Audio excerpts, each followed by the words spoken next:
welcome to Bitstorm, a comedy game design podcast by two guys who know nothing about comedy nor game design. I'm Ben Slinger, and with me, as always, is Trevor Scott. Hello. Hey, Trevor. Shall we jump into some more movies tonight? Yeah, why not? What do you reckon? That sounds good.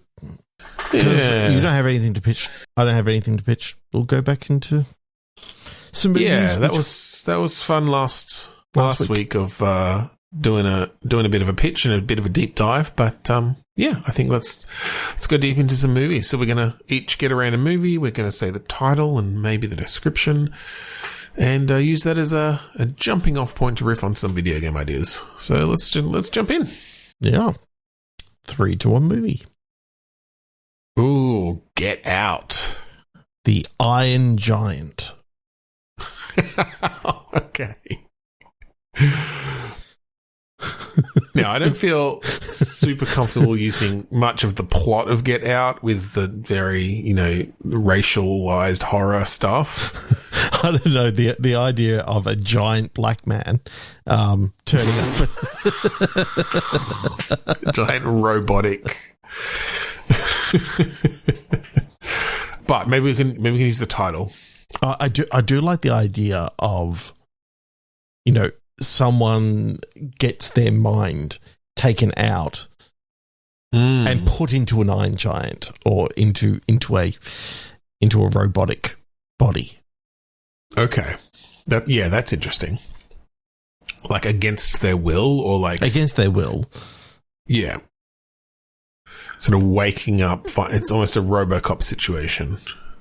Except not quite, literally their body is literally a different, like still there, and it's like the positronic matrix or whatever. Like it needs to actually, have the electrical impulses of a real human. Like it's the only way that actually works. Oh, I see. So this is almost someone trapped in the body of a robot. Yeah, and has full control over it now. And it's like, what then happens is, there are certain bits of programming that inhibit certain parts. Like that's what I was going to say. Yeah, that presumably the reason that they're doing this is to create some sort of product of this robot. And so do they have to obey certain commands? Do they have to, presumably they no longer have bodily functions or need sleep or anything like that.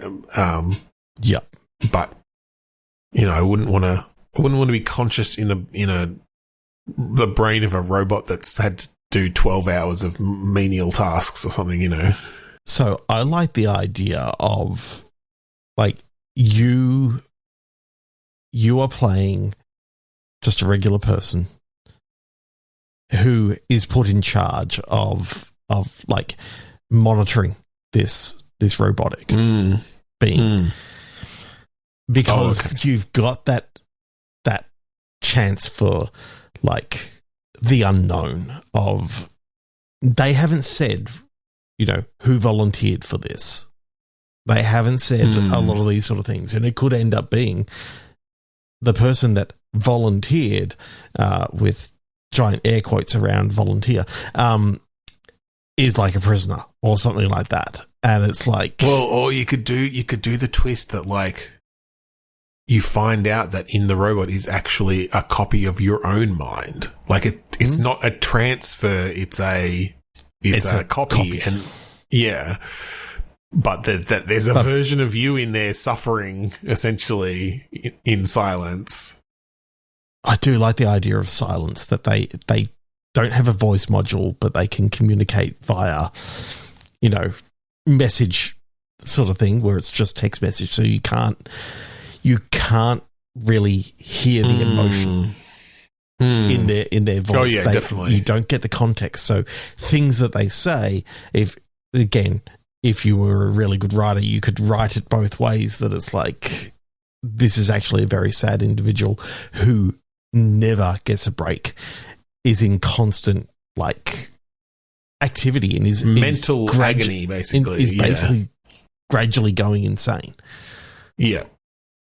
And when the psychotic break happens, that's the classic robot gone rogue situation. Yeah.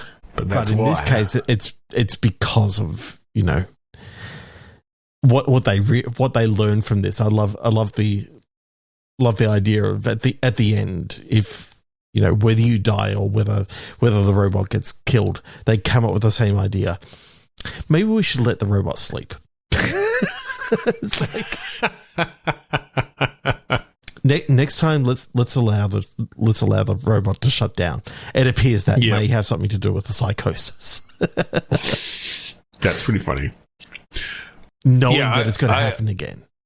The other thing that I did think about was, do you find out that this is like an orphan child who was like, or a child who was literally born abandoned and, you know, adopted by the government for this purpose? Like, yeah, I guess it comes down, there's a couple of different ways that it could work, and each has their own kind of interesting little storytelling tidbits. If the transfer into the brain, or if they're literally putting a physical brain in there, you know, but in which case the implication being that is the only version of that mind. Mm-hmm. And so they've essentially been killed to be put into this thing. Yeah.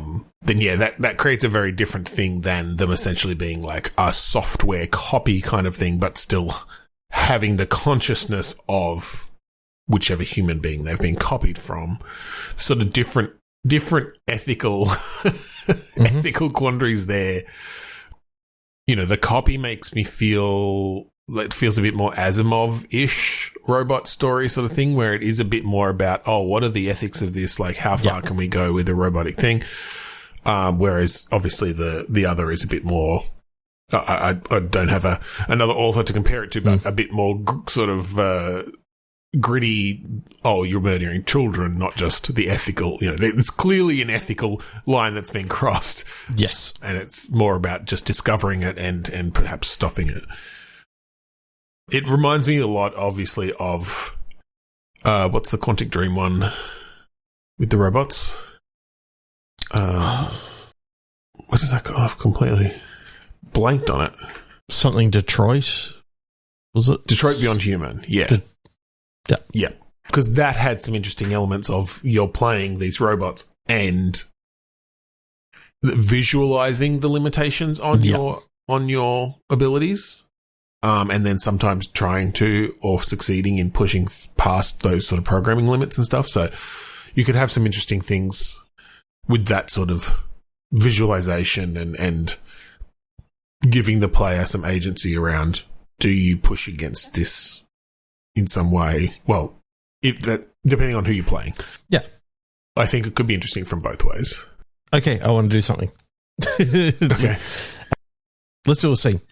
Okay, it's been a while since we've done this. I forgot we did these for a little bit. Yeah, in this case, the robot can talk, and one of us will be the human, the other one will be the robot. we'll see. We'll figure it out in the scene as we go. Yep. Okay. I got you your glass of water. Just put it on the table. Okay. Are you sure you should be drinking this? I believe my robot body should be able to accept some sort of sustenance. Yes. Okay, but why do you need it? Lubrication. This is pretty. I didn't see that in the instruction manual. Let me. Is it under lubrication, or is there a separate? I'll check the index. Just leave it there. You want me to leave the manual? No, the glass. You've still got it in your hand. Right. Here you go.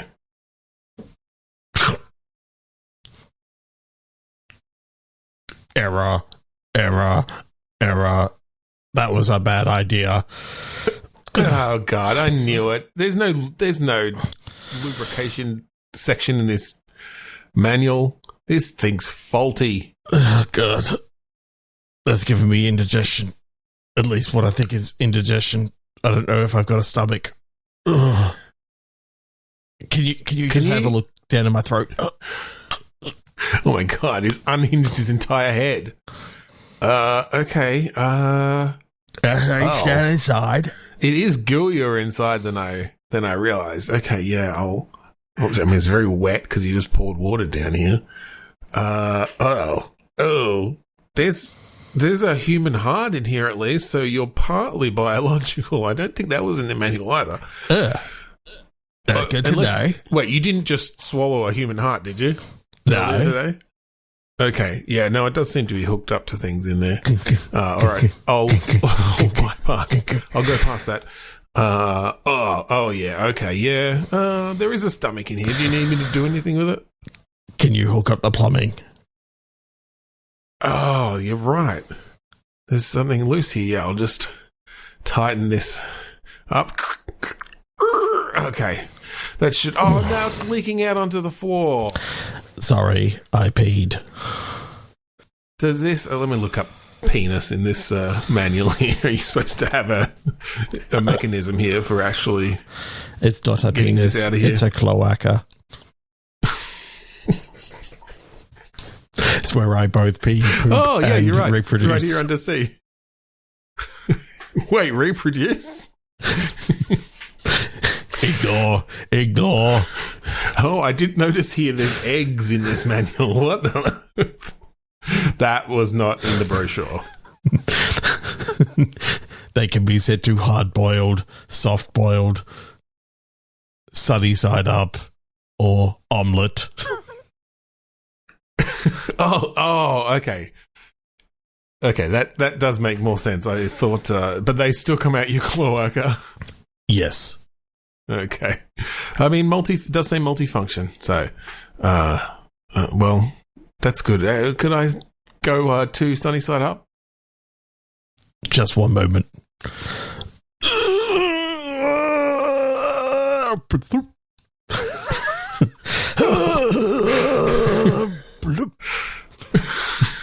There you go.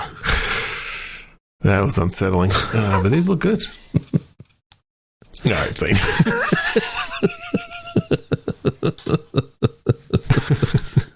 Well, we didn't explore the humanity of the robot at all, but we explored the anatomy in some ways.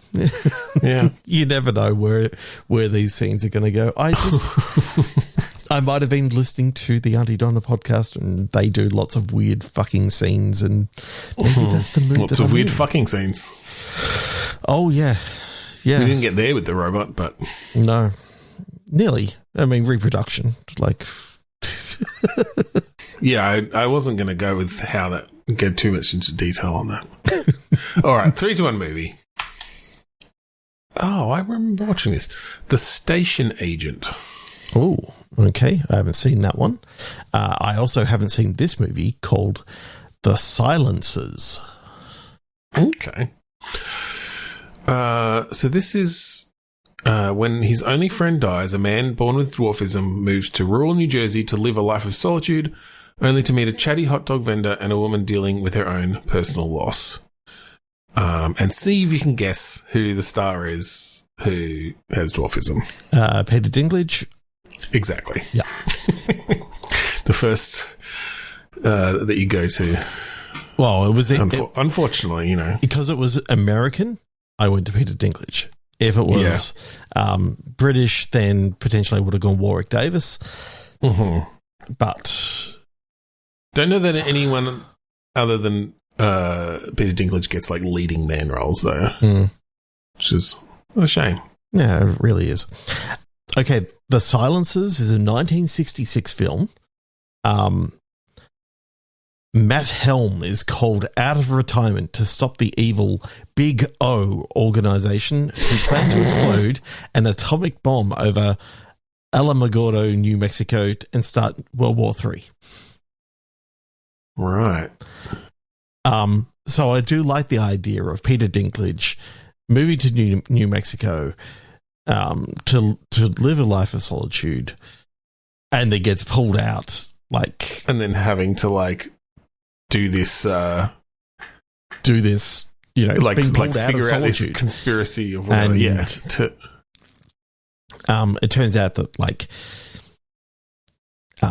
you know, his best friend that he thought had died is actually now, you know, running this big evil organization. And okay, yeah, I do like that. I like Peter Dinklage as, is he like a scientist or an action? Like, what's this? You know, it's got to be that classic trope of they've tracked him down to, you know, he's the only one with the skills to figure this out. Is it because he knows nuclear stuff, or is it just because he's a badass? I think, yeah, he's a scientist, but he also, you know, in his spare time, he does a lot of, like, martial working arts. out and martial arts and all this sort of stuff, like gunplay. I certainly like the idea of, you know, a Peter Dinklage type, you know, absolutely kicking ass as an action star. For sure. I mean, Peter Dinklage has done game voices before. He's in Destiny, isn't he? He'll come on board. And he's done action before. He's in the latest Toxic Avenger. Oh, is he? Yeah. Yeah, the last thing I saw him in, it was an episode of there's this show called The Lowdown. With, I thought you were about Ethan to say Hawke. Game of Thrones, and I'm like, he's a big part in that, isn't he? No, recent show, but he was good in that. Look, he is a very good actor, and he's great. Like, he just happens to also have dwarfism, but it's not what. Yeah, it's not. I mean, and that's the thing. He's one of unfortunately again the only few people who have that manages to get roles where it's not about that a lot of the time, and leading roles, you know, or large roles. So large roles, or even, you know, bit part roles, but still, it's more for the acting. Yeah, but then it's not about. Yeah, absolutely. And like that's the thing. Like his character. Yeah. Of course, because they're just like people. The station agent could have literally said, when his only friend dies, a man moves to rural New Jersey to live a life of solitude. Of course. That's all it should have said. Because I think even in the film itself, I don't think they make a big deal of it or it's a major plot point. No. That's just, I'm sure. It just shouldn't. Particularly in 2003, the, you know, marketing machine. But 2003. So that's well before, like, he became popular. Yeah. It's right before. Well, like, yeah. Okay, so he's going through. I do like the idea of it being set in New Mexico, because that sort of makes it feel like you could have, you know, some Area 51 and we've sort of stuff. also been chatting Pluribus and, you know, Albuquerque, New Mexico, you know, Breaking Bad, the desert stuff. We sort of got the vibe of it down. Yeah. The idea of it being, you know, rather than being, you know, this big evil organization, I love it just being like this local small town organization who just you know, just so happens to be like just a local small town supervillain. Yeah, but they want to start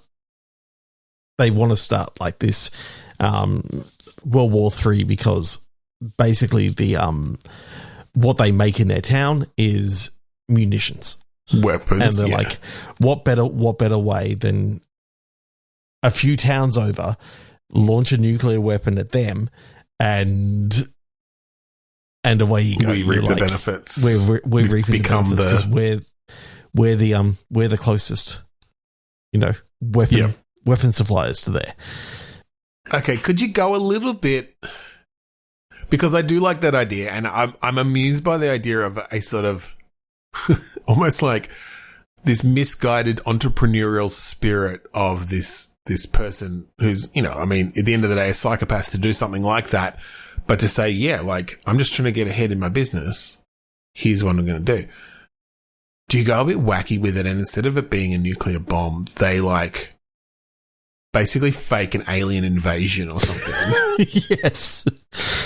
And then the idea is that, like, whatever they're building, it's not traditional munitions. It's like, we're the only people who can provide the safety against these aliens. Like, they're basically sort of staging this alien invasion and to say, and then you have to buy from us. We happen to know that they this one particular frequency that we've now patented, like, it can only be generated by resonating, a particular rock that it can be found here in New Mexico, and we have all the claims on where it can be found, sort of thing. Yeah. I love the idea of it's crystals, and it's like, that sort of hippie sort of thing. Well, I think it's like I like death the and idea destruction of being, as well. Like, oh yeah, well then that's it. I think they've got this product.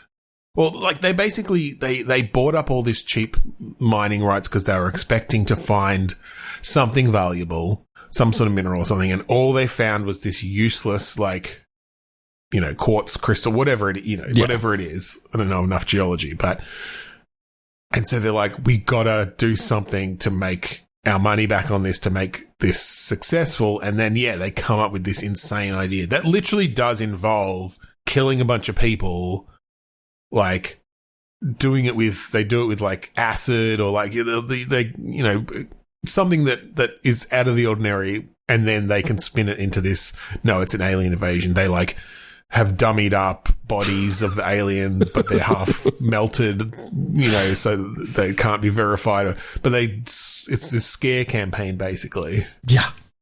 And then, you / as Peter Dinklage are the only person who can bring him down. And it's I love the personal stake of, your friend lived in this town. They died.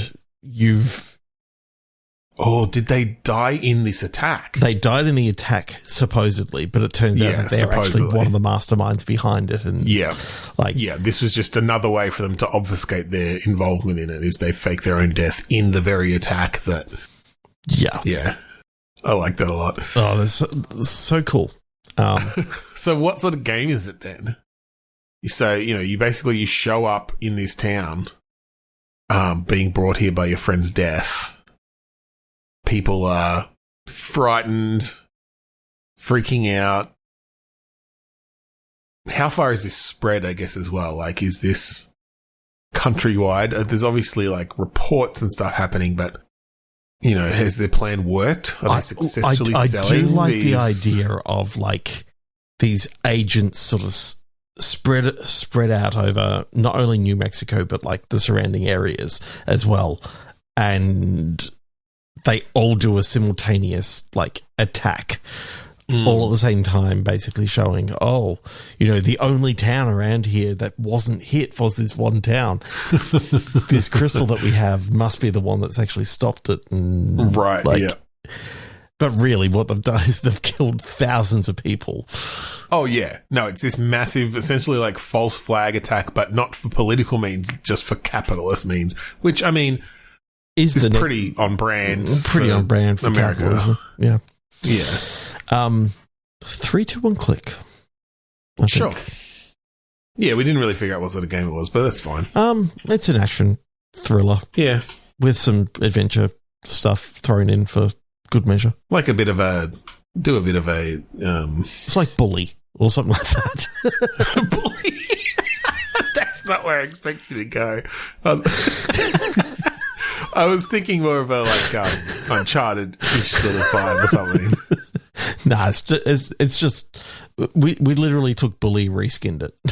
It's set at a school. It's just... How is that... some of the kids are aliens. Or dressed as aliens. Bully New Mexico. I was thinking of Grand Theft Auto and all this sort of stuff, and it just came out as Bully. It's just like, yep, that's where I'm going. Man. It was either that or Max Payne 3. After Grand Theft Auto 6. After Grand Theft Auto 6, they need to do Bully 2, finally. Definitely. All right, 2-1 movie. Ultrasound. Two Gun Mickey. Okay, ultrasound and Two Gun Mickey. Okay, go on. Yeah. So this is 1934. Oh.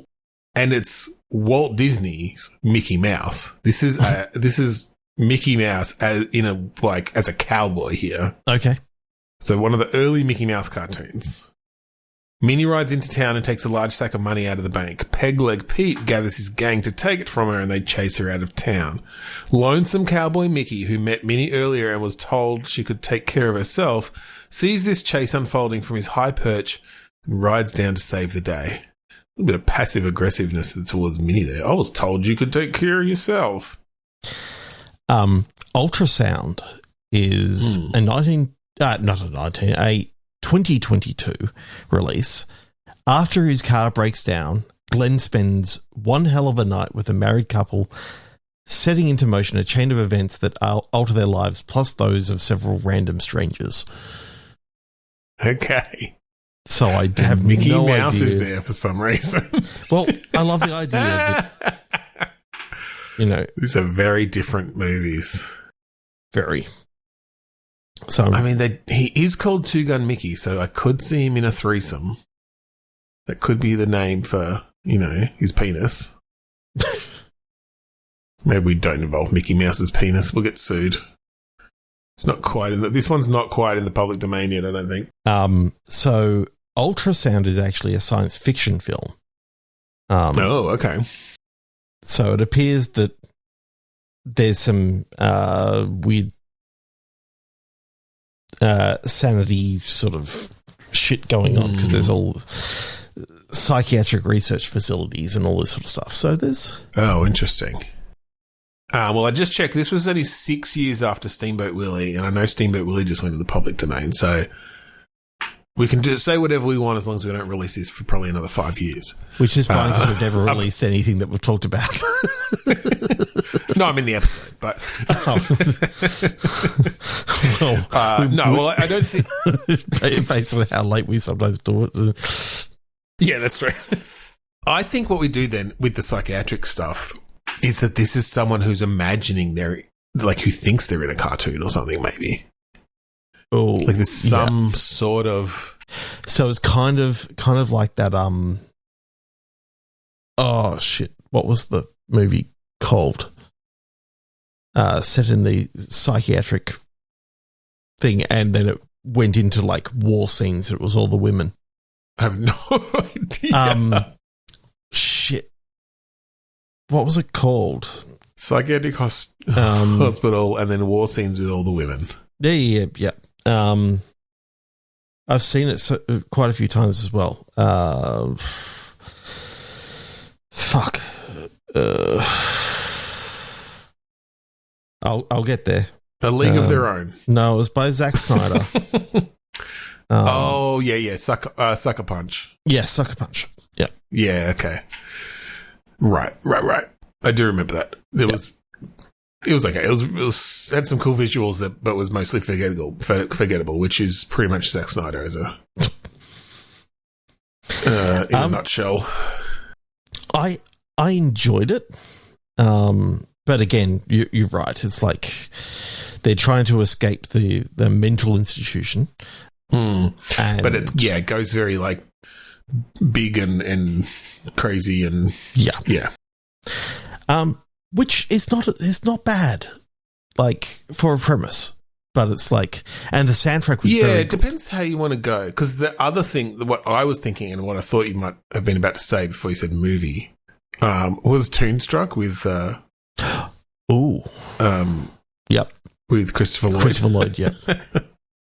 But yeah, it could be an interesting thing. Do you almost do it as a Roger Rabbit cartoon in the real world, and initially you think this is literally just a toon in the real world and that's part of this world, but like it turns out that your character actually just thinks they're a toon and like what they've been seeing around them is everyone reacting to their mental illness. I do like the idea of throwing in a whole, one flew over the cuckoo's nest sort of thing of like you're basically almost about to have a lobotomy, and this is you sort of going through your last sort of thoughts running through your head and all this sort of stuff, and it's coming out as like you can always show that they were watching a cartoon, just that they were doing this, but this is sort of the story of how they ended up in the mental asylum, of like they came down to actually help save their girlfriend. Yeah, they had a complete psychotic break when inadvertently through trauma hurt a bunch of people. Well, yeah, and actually, because what I like, because I'm sort of thinking like, okay, so how do we use the tuned thing as a way to sort of explore either the fears or different things, but like Toons can't be hurt. Yeah. And he has hurt a bunch of people, and so, or he's been hurt or something, and it's a protection mechanism then of, oh no, I'm a cartoon. Like I can take anvils to the head and just walk it off, inflate myself back up by putting a thumb in my mouth and and you play with all doing those tropes, the classic thing, just to show that like what is real, what is not throughout this whole game. I think that's where you start off, and then you can almost have this larger game going through a bunch of levels while you're showing these interspersed throughout the game little scenes at like a hospital or something like that, only to I guess it sort of depends how seriously you want to take it, because maybe you almost do a thing of I mean, this is sort of what we were saying, but like you've had some sort of event and you wake up and you're a cartoon. Yeah. And everyone around you is responding as if like it feels like the game plays it out as if that's actually what's happening. But that could be a really interesting metaphor then for protecting yourself from harm mentally, and where that ends up, or like maybe it is that you've got some terminal disease and you're this is a way to retreat or a way to deal with it. It could be just a very sad but special kind of story. And then at the end you get up out of the animus and and the whole thing was oh well, it turns out this ancestor wasn't an assassin at all. They were a cartoon.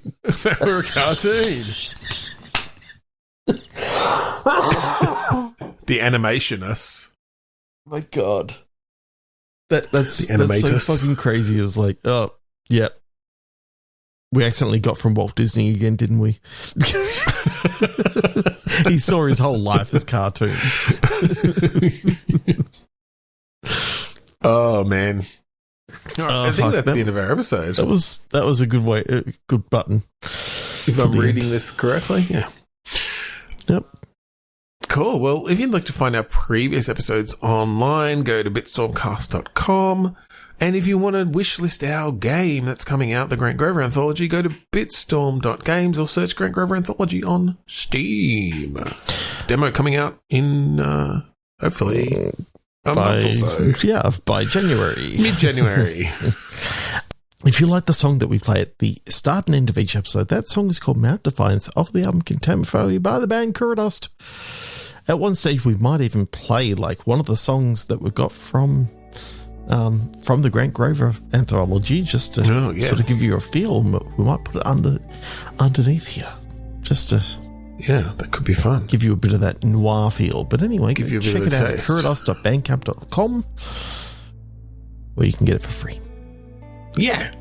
So thank you again for joining us this week on Bitstorm. I'm Ben Slinger. I'm Trevor Scott. And I'm Baby Herman. Come over here, Toots. Yo.